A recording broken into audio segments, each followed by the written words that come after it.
আজকে তৈরি করে নিয়েছি লোভনীয় স্বাদের এই কই মাছের ভুনা। একটু মাখা মাখা ঝোল, ধনিয়া পাতা টমেটো দিয়ে দারুণ মজার একটা রেসিপি। আসসালামু আলাইকুম।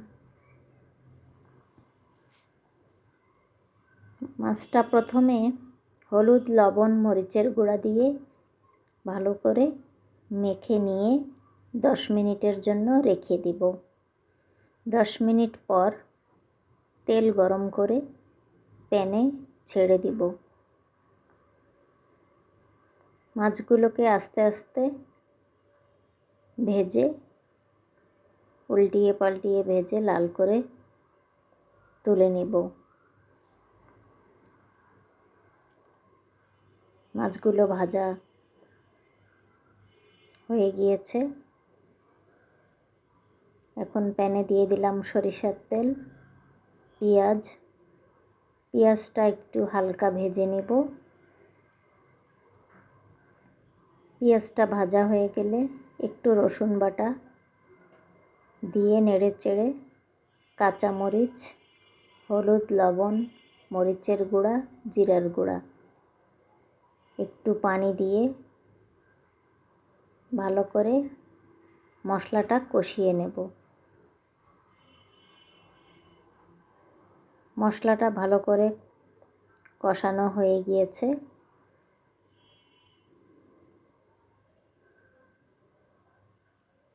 এরপর দিয়ে দিব টমেটো কুচি। টমেটো কুচিটা মশলার সাথে একটু ভেজে নিয়ে দিয়ে দেব মাছ দুটো দিয়ে ভালো করে টমেটোর সাথে মশলার সাথে কিছুক্ষণ কষিয়ে নেব।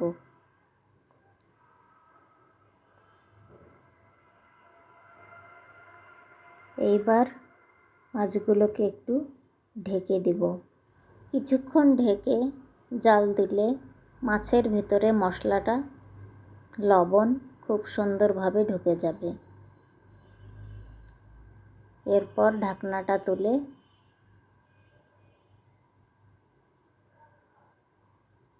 মাছটা কিছু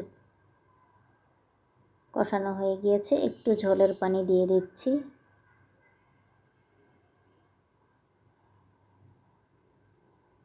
ঝোলের পানি দিয়ে নেড়েচেড়ে আবার ঢেকে দিয়ে ধনিয়া পাতা দিয়ে নেড়েচেড়ে নামিয়ে নিলেই তৈরি হয়ে যাবে মজাদার কই মাছের ভুনা। আপনারাও বাসায় খেতে পারেন, দারুণ মজার এটা। কই মাছটা ভেজে এভাবে ভুনা করলে অনেক মজা লাগে। পাশে থাকার জন্য অসংখ্য ধন্যবাদ।